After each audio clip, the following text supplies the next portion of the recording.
The airport was alive with its usual noise.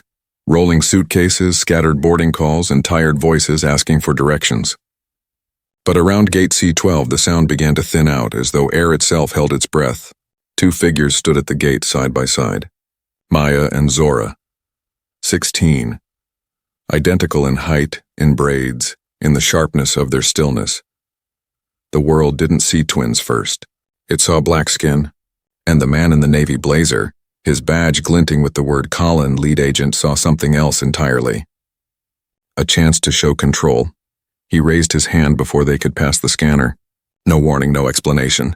Just a barrier like a wall carved out of arrogance. Not boarding, he said. The words dropped like a hammer. Passengers nearby slowed. Some looked, most looked away. The silence carried its own weight, heavier than luggage wheels scraping the tiles. Maya's fingers tightened around her boarding pass. She had rehearsed this day in her head. Step forward, scan, smile, find her seat.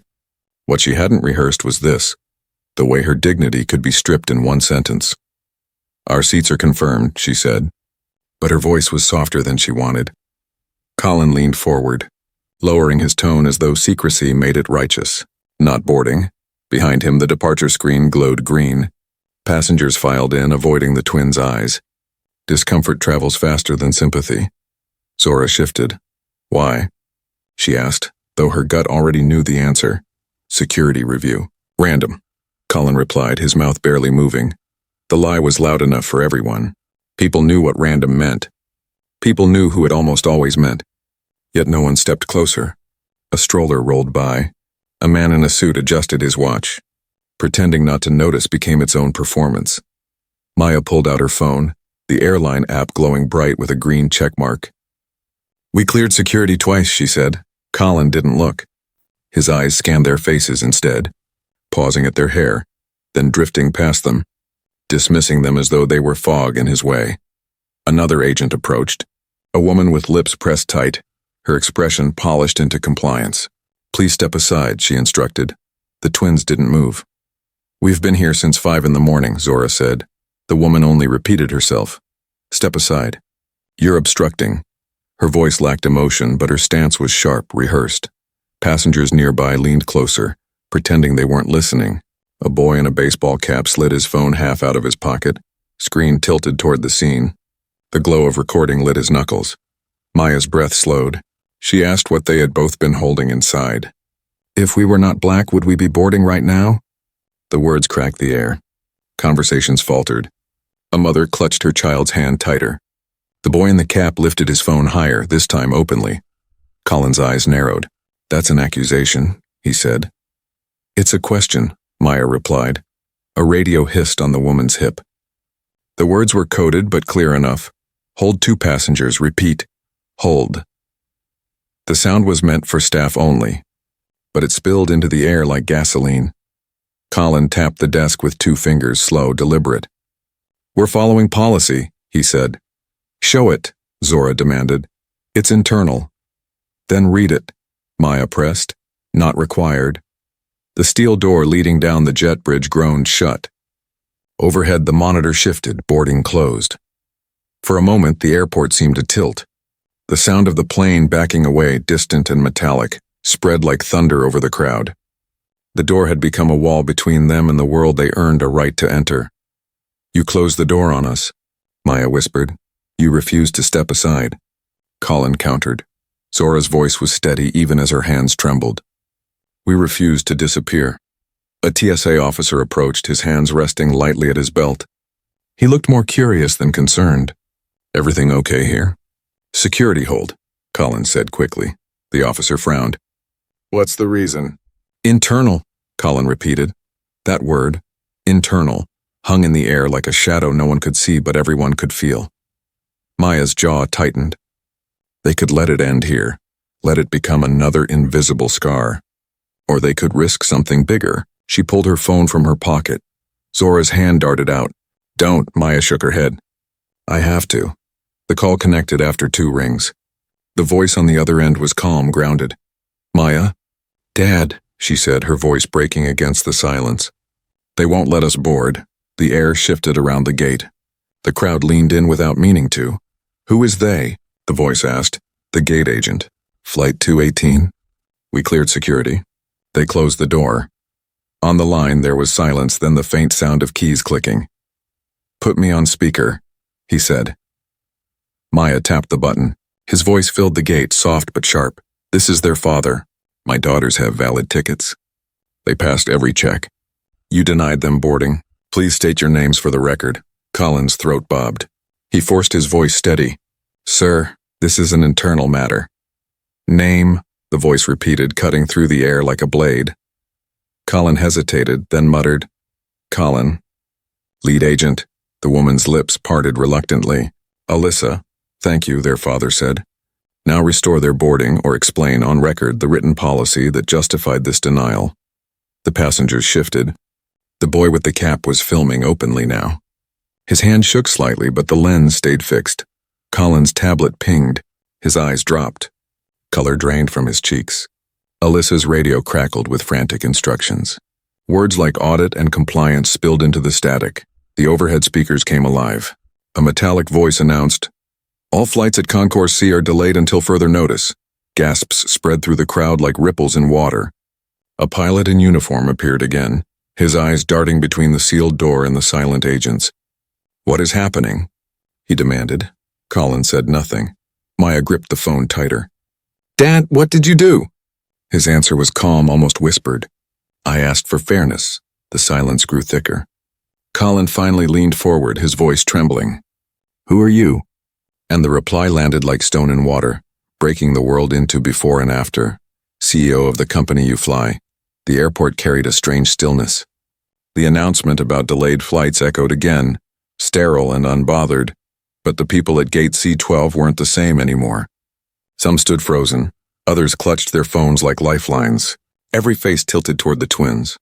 Every ear held the memory of the 6 words, "CEO of the company you fly." Maya's pulse throbbed in her wrists. Zora's chest rose and fell in sharp waves. They weren't moving, not yet. The silence weighed too heavy, like stone pressing against their ribs. Passengers exchanged whispers, voices careful but quick. One man muttered, "He really said CEO." Another replied, "This will be everywhere in 5 minutes." The boy in the baseball cap uploaded the clip with shaky hands. His screen blinked once, then twice. By the time he looked up, notifications already bloomed across his feed. A headline floated, "Twins denied boarding, father halts flights." Maya and Zora didn't need to check their own phones to know the truth. The story had slipped out of the gate. It was spreading on its own wings. Colin stayed stiff behind the desk, but his mask had cracks. His jaw worked like a clenched fist. Sweat gathered at his temple, catching the harsh fluorescent light. Alyssa beside him tried to hold her composure, though her hands trembled near her radio. Passengers could sense it, the shift in power. Just moments ago, Colin had been the wall, the authority. Now he looked like a man dragged into a current stronger than himself. The father's voice still lingered through the phone speaker in Maya's hand. He didn't say anything else, but his silence carried more weight than any order. It pinned Colin where he stood. Finally, the gate agent broke. His voice lowered, hissed like steam. "You don't know what you've started." Zora tilted her chin up. "We know exactly." The sentence cut deeper than volume ever could. A few passengers gasped quietly. The boy in the cap whispered, "Got that too," as his camera stayed locked on them. Maya angled the phone slightly so the lens caught Colin's face. She didn't need to add words. Silence was louder. Silence was proof, but the silence also carried memory. Both girls remembered too many days that looked like this one in smaller ways. Maya thought of the boutique clerk who refused to sell her sneakers because kids like you should come back with parents. Zora thought of the 8th grade classroom where the teacher paired others for the debate, explaining to them that the stage needed balance. Balance had always meant exclusion. Balance had always meant whiteness. They had swallowed those moments then. Not now. Around them, the crowd stirred. A woman in a business suit spoke first. "I saw everything. This isn't random." Colin's head jerked toward her. "Mind your boarding, ma'am." But his command didn't carry the same sting anymore. The white-haired pilot stepped forward too. His voice was firm, measured. "If these girls were denied without written reason, the operation itself is compromised." The ripple grew. Another man added, "I'll testify." For the first time, Colin looked surrounded. His own passengers had stopped being silent. His power, once absolute behind that desk, had thinned to threads. Zora leaned closer to Maya, whispering, "He froze the flights for us." Maya shook her head. "Not for us. For the truth." Their father's silence broke then, steady as stone. "Colin, Alyssa, step away from the desk. Effective immediately, you are relieved of duty." Every head turned. The passengers knew this was no bluff. Authority radiated through the voice. Alyssa's lips parted. She looked at the twins, at the cameras, at Colin. Her fingers twitched. Slowly, almost as if dragged, she unclipped her badge and set it on the counter. The clink echoed like a gavel strike. Colin's pride fought harder. His face twisted red, his jaw stiff. "You can't," the father's voice sliced through. "Every second you argue is another second on 1,000 recordings." "Step away," Colin faltered. His hand trembled. Then, with a motion sharper than needed, he dropped his badge on the desk. The sound was harder than Alyssa's, like anger pretending it wasn't fear. The gate fell into absolute quiet. The moment felt heavier than the sealed plane door. Maya squeezed Zora's hand. The first battle was over, but both sisters felt it in their bones. This was only the beginning. Phones around them buzzed with alerts. Twitter lit with hashtags boarding while black. Twin Justice. TikTok replayed the moment again and again. CEO of the company you fly. The speakers repeated the hold announcement. All flights at Concourse C remain on hold. Some passengers groaned at the inconvenience, but others stayed rooted, unwilling to miss what was unfolding.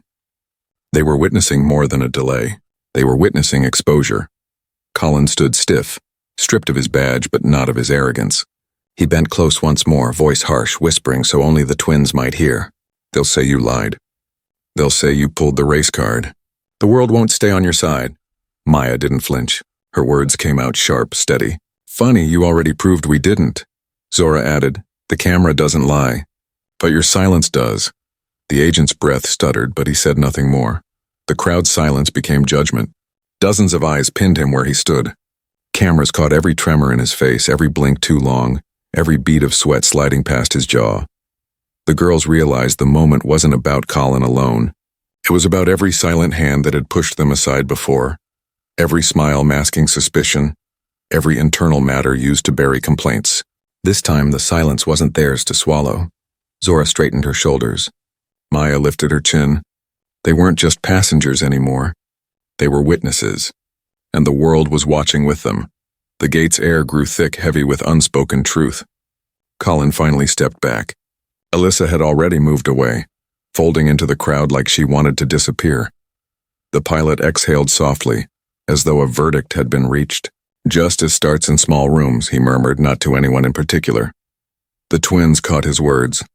They knew he was right. The fight ahead would stretch further than this gate, louder than this airport. But for the first time, the scale tipped in their favor. Maya closed the call, her father's voice lingering in her chest even after the line went dead. His silence was still with them. His power, too. Passengers looked at the twins not as intruders but as anchors of truth. The crowd didn't cheer, didn't clap. The justice wasn't loud yet. It was quiet, trembling but undeniable. The airport held its breath again. The story had escaped the terminal. There was no pulling it back. The battle was no longer about two seats. It had become about dignity itself, and dignity had just refused to disappear. The story spread faster than any flight could carry it. By the time the twins stepped away from the gate, their faces were already on timelines.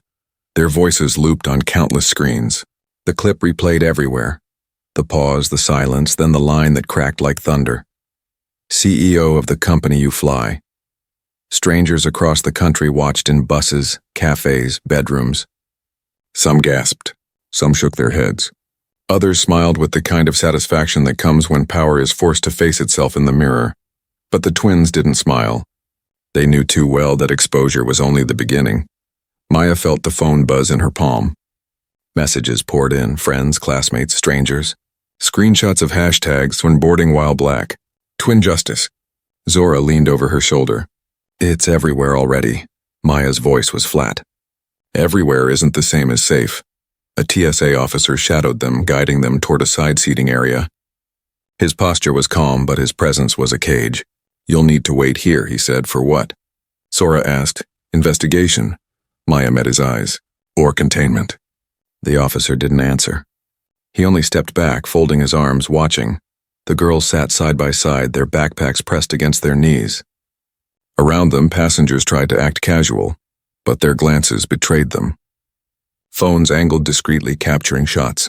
A mother whispered to her daughter, "Those are the twins," as though they were characters pulled out of a newsreel. Maya closed her eyes. Images flickered, flashbacks of their father.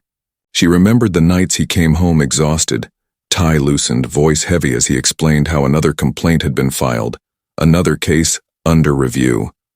The words never led anywhere, always internal, always silence. She remembered overhearing him once on the phone. It's not the incident itself that breaks you. It's the dismissal. The way they erase you after. Zora opened her notebook, the one she carried everywhere. She scribbled words sharp and uneven. Maya leaned over. The page read, "Not this time." Her pen dug into the paper until it nearly tore. At the gate desk, Colin still lingered. Stripped of his badge, stripped of his title but clinging to posture. He spoke to a supervisor now, voice low but heated. His eyes darted toward the twins every few seconds. The supervisor only nodded, then gestured toward the crowd still recording. Cameras had turned the airport into a stage. Every misstep was evidence. Every whisper was archived. A man in a suit approached the twins, hesitating before speaking. "Excuse me. I'm with the press. Local station. Would you be willing to comment?" Maya's jaw tightened. Zora shook her head. "Not now," the man persisted. "People want to know how you feel."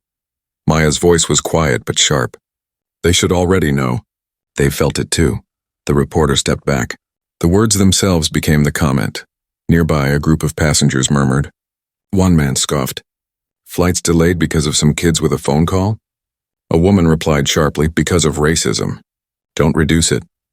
Their argument fizzled when they noticed more cameras. The twins stayed silent. They had learned long ago that silence could be armor, that stillness could weigh more than shouting. The pilot appeared again, white hair shining under the harsh lights. He crouched slightly to meet their eyes. "I'm sorry for what happened," he said. Zora studied him. "Were you sorry when you walked past us earlier?" The words cut, but he didn't flinch. "I was afraid. Afraid of losing my job. Afraid of stepping into something bigger than me." "And now?" Maya asked. "Now I see it's already bigger than all of us," he said. The girls didn't reply, but his words lodged somewhere inside them. A seed of truth, both bitter and necessary. The airport speakers chimed again. "Attention, passengers. All flights at Concourse C remain delayed pending review." The phrase "pending review" triggered a ripple of groans. People stomped feet, muttered complaints. The twins knew the sound well. Review meant stall. Stall meant bury, Zora whispered. "They'll try to spin it." Maya nodded. "They'll call it a misunderstanding. They'll say policy, they'll say procedure. They'll say everything except truth." Their father's voice returned through another call. Not on speaker this time, just for them. "Stay calm. Cameras are watching. Every second you carry yourselves with dignity, their story weakens and yours strengthens." Zora whispered. "We're tired of carrying dignity like armor." "I know," he said. "But armor buys time, and time is what we need right now." They sat with that. Colin finally walked away, his back rigid, his steps too quick. But his absence didn't remove the tension. The tension lived in the building itself now, in the whispers, the footage, the hashtags. Maya stared at the darkened jet bridge door. She pictured the plane still idling on the runway, held hostage by justice. It was poetic. The system that denied them was now paralyzed by them. Zora turned another page in her notebook. She wrote 3 words, "Dignity is louder." Maya read them. She exhaled slowly. The officer watching them shifted uncomfortably. "You'll be moved to another gate soon," he said. "Or another cage," Maya replied. He didn't argue. The press circled but kept distance, sensing the twins' refusal. Still, flashes sparked. Photos were captured, frozen in digital ink. 2 young girls seated quietly, heads high, while the world spun chaos around them. Every whisper, every stare, every camera was proof of something larger, proof that silence no longer erased them, proof that erasure itself was now on trial. And though the twins were exhausted, though the ache in their chests pressed hard, they knew this moment wasn't theirs alone anymore. It belonged to everyone who had ever been stopped at a door, told to step aside, told their place was somewhere else. Zora closed her notebook. Maya leaned back against the plastic chair. The airport's buzz swelled again.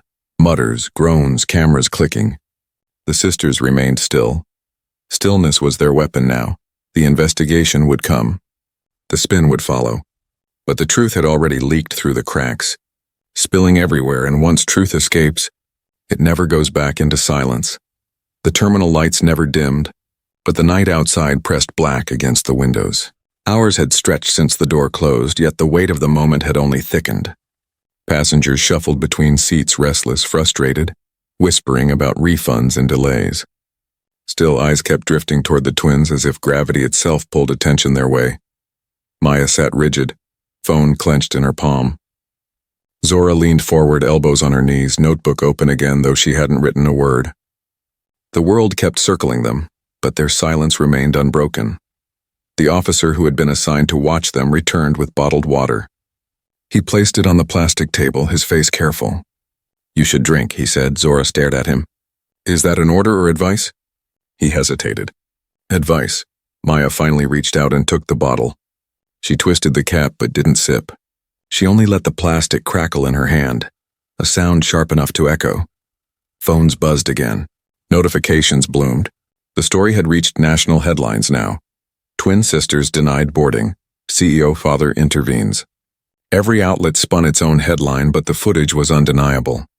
No editing could soften Colin's words or erase the moment the father revealed himself. Across the country, living rooms and phones lit up with debates. Some voices called it justice. Others muttered about entitlement. The war of perception had begun and the twins knew it. Maya whispered, "They'll try to twist it."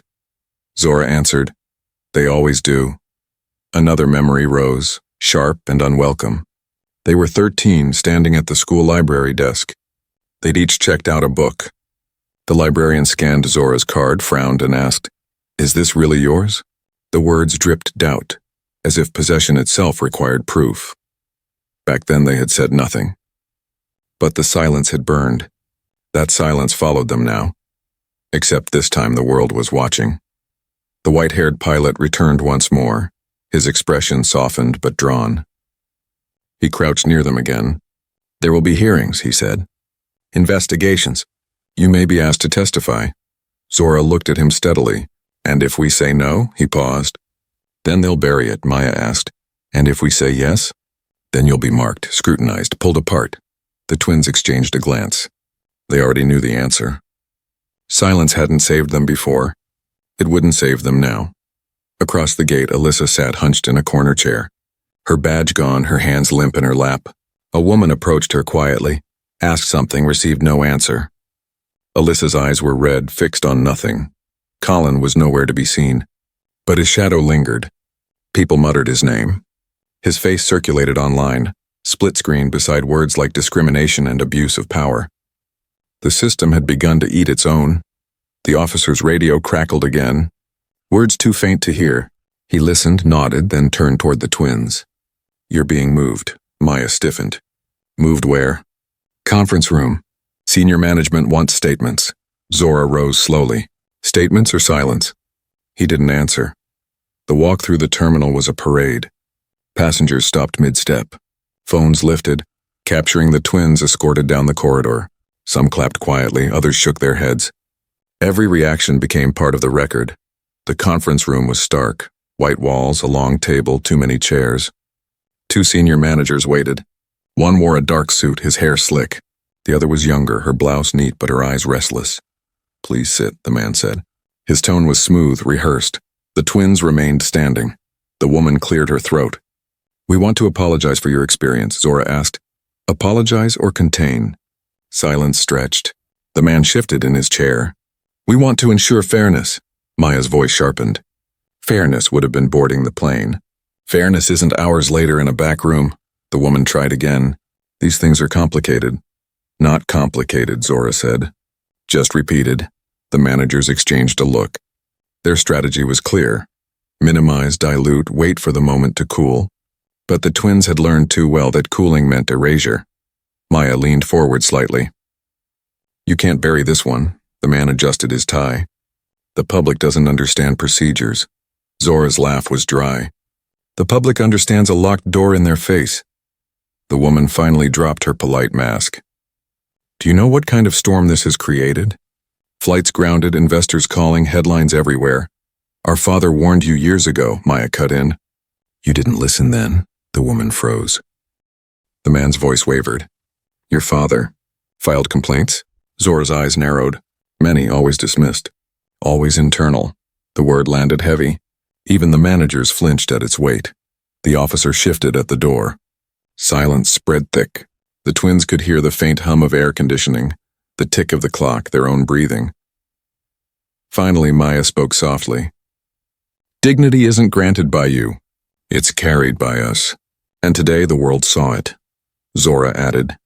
Now the question is, what will you do when silence doesn't erase us anymore? The man said nothing. The woman dropped her gaze, the clock ticked on. The room felt smaller by the second. Maya closed her eyes for a moment, steadying her breath. She thought of their father's voice, calm and patient, guiding them like a lighthouse. Armor buys time. Time is what we need. They would give their statements. They would endure the spin. But they knew the story had escaped this room, this airport, this company. It was already in classrooms, kitchens, bus stops. It had already shifted the air. The officer opened the door. We're done here, he said. The managers didn't argue. The twins walked out together, shoulders squared. Cameras waited beyond the glass doors. Lights flashed. Questions flew. Maya and Zora said nothing. Their silence roared louder than any speech. And for the first time, the institution seemed afraid of quiet. Morning came, but the airport hadn't slept. Reporters swarmed outside the terminals. Lenses pressed against glass, microphones stretching like hands hungry for sound. Headlines rolled across every screen. Twins denied boarding sparks nationwide outrage. Maya and Zora hadn't closed their eyes all night. They sat in the hotel room the company had provided, though the walls felt less like comfort and more like containment. Their backpacks lay untouched near the door. The television flickered nonstop with clips of them at the gate standing still, Colin's voice cutting sharp, their father's reveal echoing.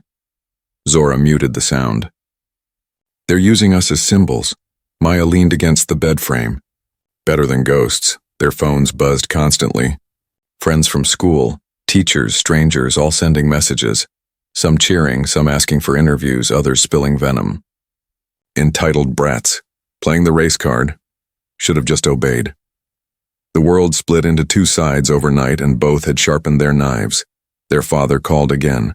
His voice carried the same steady rhythm, though exhaustion weighed at the edges. You're going to be asked to speak publicly, he said. Zora frowned. Why us? Shouldn't it be you? Because truth lands heavier from the mouths of the wronged, he answered. Maya closed her eyes. We're 16. Yes, he said. And you've lived 16 years in a system that tries to erase you. That's 16 years of testimony. The silence after that was heavier than the words. Outside, protests began to stir. People gathered in front of airline offices with cardboard signs. Stop boarding racism. Dignity has no price. A video surfaced of another passenger, a woman in her 50s, who stepped forward during the incident and said she would testify. Her clip went viral too, her voice trembling as she said, I saw everything. They closed the door because they could, not because they should. At the hotel breakfast lounge, reporters pressed at the windows. The twins couldn't step outside without cameras flashing. Even the staff whispered as they passed. Some looked with sympathy, others with suspicion. Zora stirred her orange juice without drinking. It feels like we're being caged again. Just fancier this time. Maya's jaw tightened. At least the cage is visible now. Their father arrived that afternoon. The room shifted the second he entered, not because of his title, but because of the calm he carried like a shield. He hugged them long and steady, then stepped back to study their tired faces. You're both strong, he said. We're tired of being strong, Zora whispered. I know, he said. Strength is rarely a choice for us. It's survival. The knock on the door broke the moment. Two executives stood in the hallway, faces pale, ties loosened. Their voices quivered as they asked to enter. The father allowed it. The men sat awkward in their own suits, shifting in their chairs. "We want to extend our apologies," the first began. His words slid rehearsed, corporate. The second added, "We're arranging a press release. We'd appreciate if the family cooperates. For the sake of unity." Maya's voice cut clean. "Unity after humiliation?" Zora followed, sharper. "Unity that erases accountability?" The executives faltered. They hadn't prepared for resistance. The father remained calm. "What accountability are you offering?" The first cleared his throat. "We're reviewing internal procedures." "That phrase," Maya said, her voice iron, "is the very thing that's broken." Internal means silence. The men exchanged uneasy glances. They realized the twins weren't props. They were witnesses unwilling to be silenced. "We'll need time," one muttered. "Time you've already stolen," Zora replied. The conversation ended with no agreement. The executives left, their faces more shaken than when they arrived. That night, another clip went viral. A former employee leaked internal memos, emails where staff had complained about discriminatory boarding practices, brushed aside with the same phrase, "internal matter." The receipts spread faster than flames. The company's silence became guilt, and guilt became a roar. On news panels, anchors debated. Some demanded reform, others demanded resignation. But the twins were no longer just faces on a screen, they were evidence. Their stillness at the gate, their father's words, the badges laid on the counter, each image replayed until it burned into public memory. Maya scrolled through feeds late into the night. She read comments from strangers. "I've been through this. My son was stopped at the gate too. This isn't new." The solidarity was both comforting and crushing. Zora turned to her. "Do you think this will change anything?" Maya hesitated. "Maybe not today, but maybe it cracks something." Their father joined them at the window. Together they looked down at the city lights where protests glowed like scattered fire. His voice was quiet. "Justice doesn't arrive in one moment. It arrives in waves." This was the first. The twins stood silent. They could feel the weight of eyes, of expectations, of history pressing down. Yet they also felt something else. The faint tremor of a structure beginning to shake. In the distance, the sound of chants carried through the night air. Words repeated, strong, unyielding. Dignity louder than silence. Maya whispered it once under her breath. Zora joined her. Then their father. The words weren't shouted. They were breathed, like a promise. And outside, the city roared it back. The courthouse loomed gray against the morning sky, its stone steps already crowded with cameras, reporters, and protesters. Signs waved like restless hands. Justice grounds all flights. Boarding should mean belonging. Maya and Zora stood between their parents, small against the columns, yet at the center of everything. The courthouse doors looked heavy, carved from history itself as if daring them to push through. Their father's hand rested briefly on each of their shoulders. His voice was quiet. "Today you don't carry the burden alone. The world is watching." Inside, the courtroom buzzed with restrained energy. Wooden benches filled with spectators, journalists, advocates. The air smelled of paper and tension. The judge entered, robes sweeping, gavel cracking. The room hushed instantly. "All rise," the clerk intoned. Then, "You may be seated." The company's attorneys sat at one table, their suits crisp, their expressions carved into stone. Colin sat among them, his face pale but his jaw locked as if denial alone could keep him whole. Alyssa wasn't there. Her resignation had already been accepted. At the opposite table, Maya and Zora sat beside their father and a lawyer who spoke little but radiated quiet confidence. The twins' eyes roamed the room, catching glimpses of allies in the gallery. Activists, pastors, ordinary travelers who had experienced the same silent denials. The judge's voice rang steady. "We are here to address claims of racial discrimination, misconduct, and corporate negligence. Proceedings will be public. Evidence will be entered into record. Truth will decide the rest." One of the airline's attorneys rose first. His words were smooth, crafted. This was an unfortunate misunderstanding. Procedures were followed. Safety concerns required temporary holds. No discrimination intended. The courtroom murmured, restless. Maya gripped her notebook under the table. She remembered the locked door, the silence after not boarding, the way Colin's eyes had scanned her face instead of her ticket. That wasn't safety. That was dismissal. The judge lifted a hand. Order. The attorney gestured toward Colin. We call our first witness Lead Agent Colin. Colin walked stiffly to the stand, swore his oath, sat down. His voice strained as he began. It was my responsibility to enforce security procedures. The passengers failed to comply with directives. That is why they were denied boarding. The gallery stirred. Someone whispered, "That's a lie." The opposing lawyer rose calmly. "Mr. Colin, can you show the written policy you referenced that day?" Colin shifted. "It was internal."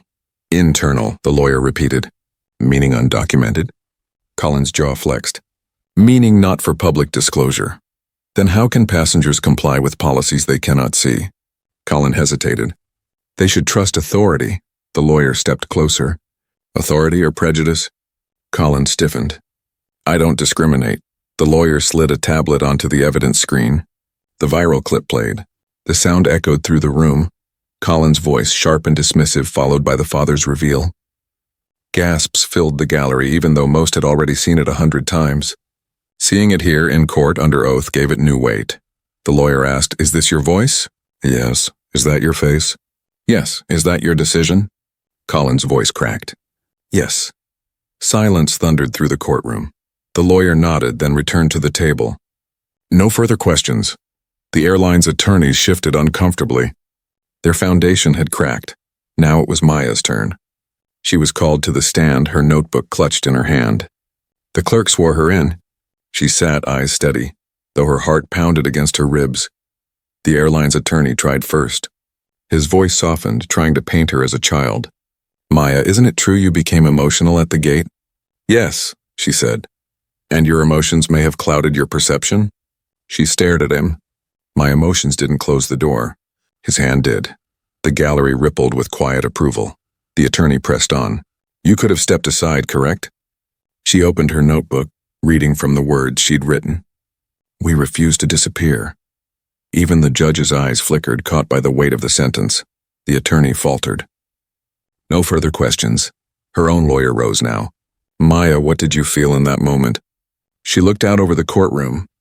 "I felt like every other time we were told to wait, to prove, to shrink. But this time people were watching. And silence wasn't enough anymore." Her voice didn't rise. It didn't need to. The truth carried itself. Zora was called next. Her answers cut sharper, her tone steadier. When asked why she believed it was discrimination, she didn't hesitate. Because the reason kept changing. Because the word was internal. Because our tickets were green, but our faces were not. Gasps spread again. The judge struck the gavel once. Order. The case unfolded piece by piece. Witnesses testified. Passengers who had seen everything. The pilot who admitted he hesitated. The woman who had declared she would testify that very night. Each voice added weight. Each silence from the airline side deepened the cracks. The leaked emails entered evidence. Words from supervisors dismissing complaints. Just internal. No need to escalate. The phrase repeated again and again until it became its own form of guilt. By afternoon, the courtroom felt less like a legal chamber and more like a mirror. Everyone could see the structure of denial laid bare. The oppressor's arrogance had withered into stammers. The victim's dignity had grown into presence. The judge announced a recess. People spilled into the hallways, buzzing, recording, live streaming. Outside chants rose louder, echoing into the stone. Dignity louder than silence. Maya and Zora sat together on a bench, notebooks between them. Their father joined, his face unreadable. "You carried yourselves well," he said. Zora asked, "Does it matter? They'll twist it anyway." His gaze softened. "Maybe, but twisting truth doesn't erase it. It only proves it frightens them." Maya leaned her head against the wall. "It doesn't feel like justice yet." "It rarely does in the middle," he replied. But today the silence broke. "That is the beginning." They sat in the quiet hallway, the hum of chants spilling through the windows, the sound of history pressing against old walls. The fight wasn't over, but the oppressor's silence had already begun to crumble. The courtroom reconvened after recess, heavier now. The gallery swollen with more reporters and more ordinary people drawn by the storm. Seats overflowed. Some stood along the walls, craning necks to witness the reckoning unfold. Outside, chants pulsed steady, dignity louder than silence. The sound bled faintly through the windows, a rhythm no one could ignore. Colin sat at the defense table, his face pale under the fluorescent lights. He stared forward, jaw set, though his hands twitched against the wood. His arrogance, once thick at the gate, had withered into brittle denial. Every time his eyes flicked toward the gallery, he met cameras and stares that refused to look away. The airline's lead attorney rose, his voice stretched thin. "Your Honor, we call a corporate compliance officer, Mr. Daniels." A man in a suit approached the stand, swore in, and adjusted his tie nervously. His testimony was meant to steady the company, to reframe the story as error rather than bias. "Our procedures," Daniels began, "are built on safety, on efficiency, on trust. Incidents like these are rare," the lawyer prompted, "and when they occur, we review them internally." The word struck the room like a sour note. People shifted in their seats. The twins' lawyer rose smoothly. "Mr. Daniels," she said, "how many complaints regarding racial discrimination were filed in the past 5 years? Daniels hesitated. "I don't have that number. More than 10? "Yes, more than 50, he paused. "Possibly. "And how many resulted in disciplinary action?" Silence. Daniels cleared his throat. "Few," the lawyer's voice sharpened. "Few or none?" Daniels swallowed. "None," the gallery murmured, outrage rolling low and deep. The judge struck the gavel once, but the sound only thinned the noise for a moment. The lawyer continued, voice steady but cutting. "So the policy of this airline, when faced with repeated complaints of discrimination, was to mark them as internal and bury them?" Daniels tried to answer, but the hesitation became its own confession. "No further questions," the lawyer said, returning to her seat. The company's case sagged visibly. The attorneys whispered fiercely among themselves, their eyes darting toward Colin, toward the gallery, toward the twins who sat still watching. Then came the turn. The twins' lawyer rose again. "Your Honor, the plaintiffs call lead agent Colin back to the stand." The gallery held its breath. Colin stiffened but rose. His footsteps were heavy, each step echoing louder than it should have. He swore in again, sat and gripped the arms of the chair. The lawyer's voice was calm. "Mr. Colin, do you regret your actions that day?" Colin's lips pressed thin. "I followed procedure." "No," the lawyer said. "Do you regret?" He faltered. His throat worked, but no words came. The lawyer leaned closer. "Look at them," she said, gesturing toward Maya and Zora. 2 16-year-old girls. Denied boarding. Humiliated publicly. Do you regret it? His eyes flicked toward the twins, then away. His silence screamed louder than any denial. The lawyer spoke again. "You once said to them, 'You don't know what you've started.' Do you remember that?" Colin's head jerked. "I didn't." The lawyer pressed a button. The recording played again. The words hissed through the courtroom. "You don't know what you've started." The gallery gasped. Colin's face crumbled further. The lawyer's voice was steel. "They knew exactly what they started. And today, Mr. Colin, so do you." No further questions. Colin sat frozen, sweat streaking his temples, his chest rising unevenly. The silence around him was suffocating. He had no shield left, no authority, only the weight of his own words crushing him in front of the world. The judge called for closing statements. The airline's attorney rose, desperation bleeding through polish. "This company serves millions safely every year. We cannot allow one misinterpreted event to define our reputation. This is not systemic. This is not intentional. This is an unfortunate misunderstanding, magnified beyond proportion." His words fell flat against the silence. Even his own witnesses avoided his gaze. Then the twins' lawyer stood. Her voice was low, almost tender, yet sharp enough to pierce. "This is not misunderstanding. This is repetition. This is silence. This is a door closed not once but countless times, until 2 young girls refused to step aside. This case is not only about them. It is about every passenger forced into invisibility, every complaint buried under the word internal. Today you have seen the truth, not because the system revealed it, but because dignity refused to disappear." She paused. "Let the record show. Silence has collapsed." The gallery erupted in quiet gasps, some in tears, others nodding fiercely. The judge struck the gavel. "Order, order." The courtroom settled again. The judge's voice was deliberate. "We will recess until verdict tomorrow." The gavel struck once more. The session ended. The twins stood slowly. Maya clutched her notebook. Zora exhaled, shoulders heavy but steady. Their father joined them, his hand firm at their backs. Together they walked toward the courthouse doors. Outside, the chants surged louder, thousands now, voices braided together. Cameras flashed.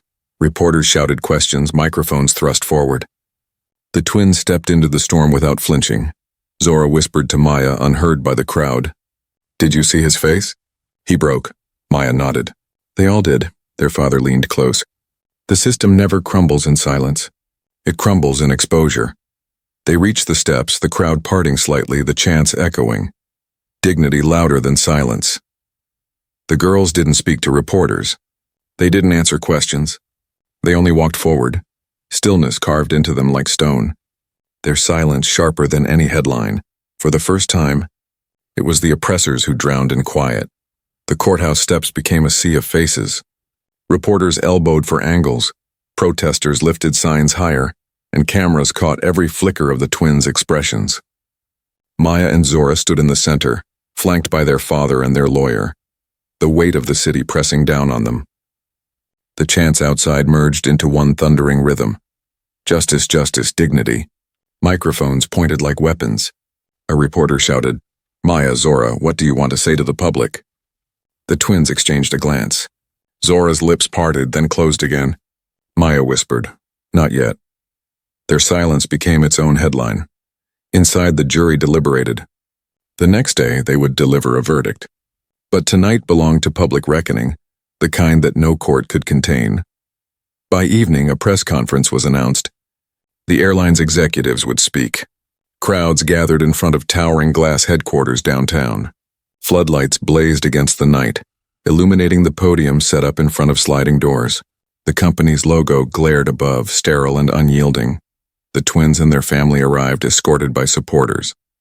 The air smelled of sweat, asphalt, and tension.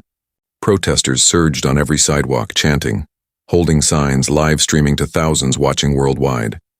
Executives filed onto the stage, faces stretched with strain.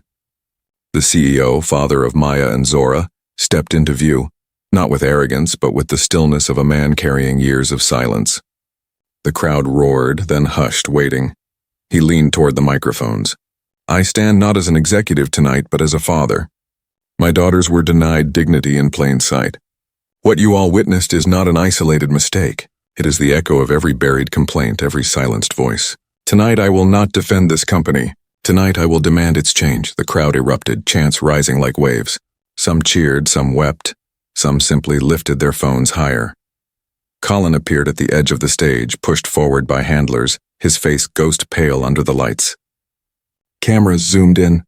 He tried to hold his posture, but the world saw the cracks, the way his hands trembled, the way his lips pressed as if swallowing words. Reporters pounced. "Mr. Colin, do you admit your actions were discriminatory?" He shook his head quickly. I followed procedure." The chants surged louder. "Procedure is not justice." Another reporter pressed. "Do you regret closing the door on them?" His eyes darted toward the twins. He opened his mouth, but nothing came. His silence filled the stage, louder than denial. Maya stepped forward. Her voice was calm, unshaken. "You said we didn't know what we started. You were right. We didn't know it would reach this far. But we knew one thing. You couldn't close the door forever." The crowd gasped, then exploded in cheers. Cameras flashed wildly, capturing her face lit by floodlights. Zora joined her. "This isn't just about us. This is about everyone told to step aside. Everyone whose dignity was marked as internal. We refused to disappear. And now none of you can ignore it." The silence after her words was brief, then replaced by a roar. Protesters stamped feet. Reporters shouted over each other. The twins stood steady, their stillness a shield, their words burning louder than chants. Executives shifted uncomfortably. The company's PR officer tried to speak, but his voice drowned in noise. The father raised a hand, and slowly, the chants fell quiet again. He said, "This company will open its records. Every complaint buried under the word internal will be reviewed in daylight. Policies will not be written to protect arrogance, but to protect dignity. And to my daughters, thank you for refusing to step aside." The crowd roared once more. The chants grew. "Refuse to disappear. Refused to disappear. Colin tried to leave the stage, but cameras blocked his way. Reporters swarmed. What do you say to the families watching? To the employees who trusted you? To the millions who saw you humiliate children? His face broke under the lights. His lips moved, but his voice collapsed into a whisper. I was wrong. The microphones caught it. The whisper replayed on every live stream, every television, every feed. The man who once held authority with a smirk had crumbled into confession. Maya and Zora didn't smile. They simply watched, eyes steady, as his silence cracked into words too late to heal. The press conference ended in chaos. Crowds chanting, reporters filing live updates, executives scrambling. But for the twins, the night carried a different stillness. They stood at the edge of the stage, looking out at a sea of faces no longer ignoring them. Zora whispered, "Do you feel it?" Maya nodded, the ground shifting. Their father placed a hand on each of their shoulders.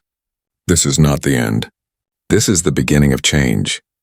The world will resist, deny, twist, but truth is louder when dignity refuses to stay quiet. The chants outside the headquarters grew into the night, carried down streets, spilling through neighborhoods, reaching across screens into homes far beyond the city. And for the first time, silence belonged not to the oppressed but to the oppressors. The verdict arrived the next morning. Crowds gathered outside the courthouse again, signs and chants filling the air before the doors even opened. Reporters held microphones with trembling hands, eager for the decision that would ripple across every channel. Inside, the jury filed in, faces unreadable. The judge called for silence. Maya and Zora sat side by side, their father behind them, his hand steady on the bench. Colin shifted in his seat at the defense table, his skin ashen. The company's lawyers stared at their notes, eyes heavy with the knowledge of what was coming. The foreperson stood. Her voice didn't waver. We, the jury, find the defendants guilty of racial discrimination, misconduct, and negligence. We recommend restitution, immediate reform, and disciplinary action. Gasps spread across the room. The gallery erupted in quiet cheers, some sobs, some clasped hands lifted toward the ceiling. The judge struck the gavel for order but allowed the relief to wash over the room before speaking. This court affirms the verdict. Let it be entered into record. Maya exhaled sharply, a breath she felt she had been holding since the gate closed. Zora squeezed her hand. For a moment they allowed themselves stillness, not victory, not celebration, just the release of air that had been trapped for too long. Colin's head sank forward. Cameras caught the exact moment arrogance collapsed into ruin. He looked smaller, stripped of uniform and authority, just a man facing consequences he never believed would reach him. Reporters scribbled furiously, ready to etch his fall into headlines. The twins rose with their lawyer. The gallery parted, people stepping aside as they walked through. Whispers followed them. That's them. The twins. They changed everything. Outside, the chant surged louder, echoing across the courthouse steps. Refuse to disappear. Refuse to disappear. The twins emerged into sunlight, their father on one side, their lawyer on the other. Microphones thrust forward. Reporters shouted questions. Zora stopped at the top step, her voice clear. This verdict isn't just for us. It's for everyone who's been told to step aside, to wait, to vanish into silence. Today, silence lost, Maya added, and tomorrow it must keep losing. The crowd erupted, chants roaring louder, signs lifted higher. Cameras flashed until the light itself seemed to stutter. That afternoon, headlines ran nonstop. Verdict finds airline guilty of racism. Twin sisters force historic reform. Silence shattered in courtroom reckoning. News anchors replayed clips of Maya and Zora's words, their faces, their stillness. Colin's collapse looped on every channel, his whisper, "I was wrong," now burned into memory. Protests swelled in cities far beyond. Airports across the country saw rallies. Employees began speaking up, recounting their own stories of silence, of being dismissed as internal. Hashtags trended again. Air justice boarding. Refused to disappear. The airline scrambled. Executives resigned. A task force was announced. Policies rewritten overnight. Yet the twins knew reform on paper wasn't the same as justice in practice. They had seen too much to be fooled. At school, classmates stared at them as if they were walking headlines. Some offered hugs, others whispers of support. A few avoided eye contact entirely. uncomfortable with the weight of their story. Teachers asked if they wanted to speak at assemblies. Maya shook her head. Not yet. Zora scribbled in her notebook. Dignity doesn't need a stage. It makes one. At home, the silence was different. It wasn't heavy anymore. It was restful. Their father sat with them at the kitchen table, his eyes softer than they had seen in years. You've carried more than children should ever carry, he said. We were never just children, Zora whispered. He nodded, sadness in his smile. The world forced that truth too early. The phone rang constantly. Journalists, activists, leaders asking for interviews, appearances, statements. Their lawyer advised selectivity. Their father told them they owed nothing to anyone but truth. At night, Maya scrolled through messages. One stood out, written by a stranger. My son was denied boarding last year. He cried all night. Watching you stand still, watching you refuse to disappear, gave him courage again. Maya read it twice, then showed Zora. Neither spoke. They didn't need to. The weight of it filled the room. Meanwhile, Colin vanished from public view. Rumors swirled, resignation, disgrace, possible charges. His name became shorthand for arrogance undone. Pulling a Colin, people said online, meaning abusing power and crumbling when caught. But the twins didn't dwell on him. He had already shrunk into silence, his voice stripped of authority. Their focus stayed on the whispers turning into roars, the stories that kept pouring out. Weeks passed. The protests slowed but didn't vanish. Policies shifted. Investigations spread across other companies. The ripple had become a tide. One evening, as the sun dipped low, the twins walked through their neighborhood. Neighbors greeted them with nods, smiles, quiet respect. A boy on a bike slowed to say, "You're the girls who changed everything." They didn't answer. They simply kept walking, hands linked, their silence steady. Later that night, sitting on their porch, Zora opened her notebook and wrote, "Justice doesn't end with a verdict. It begins there." She tore the page free, folded it, and handed it to Maya. Maya read the words, then tucked the page into her pocket. "We'll carry it," she said softly. The stars blinked above, the air still. For the first time, stillness felt like peace, not oppression. For the first time, silence belonged to them. And for the first time, they believed it might last. Top of 4 months passed. Yet the echo of that day never quieted. The clip still circled on social feeds, replayed in classrooms, discussed in community halls. Airlines across the country scrambled to review their own policies. Panels debated systemic bias, while activists insisted the time for debate had ended. For Maya and Zora, life did not return to normal. Normal was gone. Instead, they walked through something new. A world where strangers recognized their faces, whispered their names, and treated their silence as a symbol. At school, students left notes in their lockers. "You made me brave. I won't step aside anymore." Others avoided them, wary of their weight. The twins felt both seen and isolated, their every step watched. One Saturday morning, they walked downtown with their father.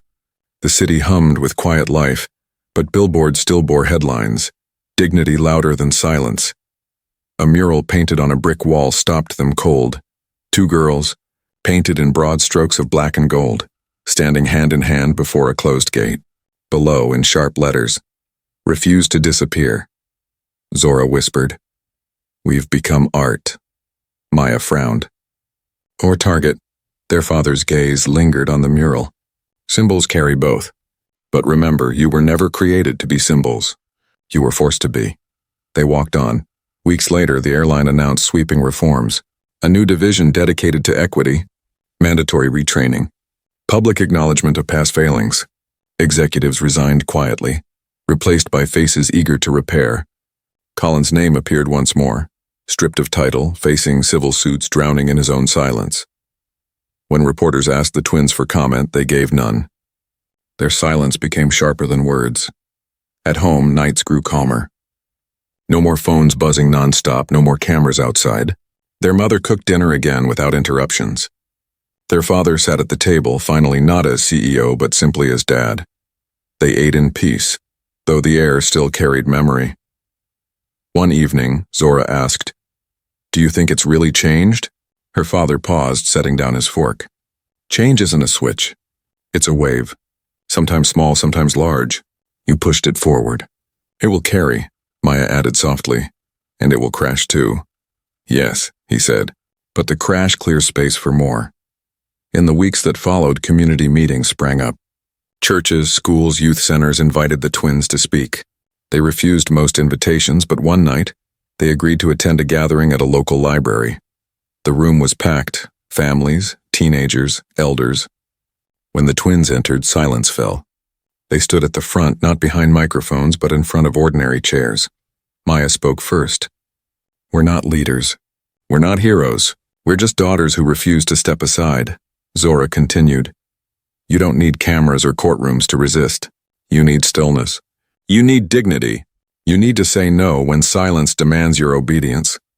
The room erupted in applause, not loud but steady, a rhythm of hands that carried weight. Afterward, a young boy approached them. He looked no older than 10, his eyes wide. They told me I couldn't play first in the game because I didn't look like the others, he said. But I'll remember you. I'll stay. Zora crouched to meet his eyes. Don't just stay. Stand. He nodded fiercely.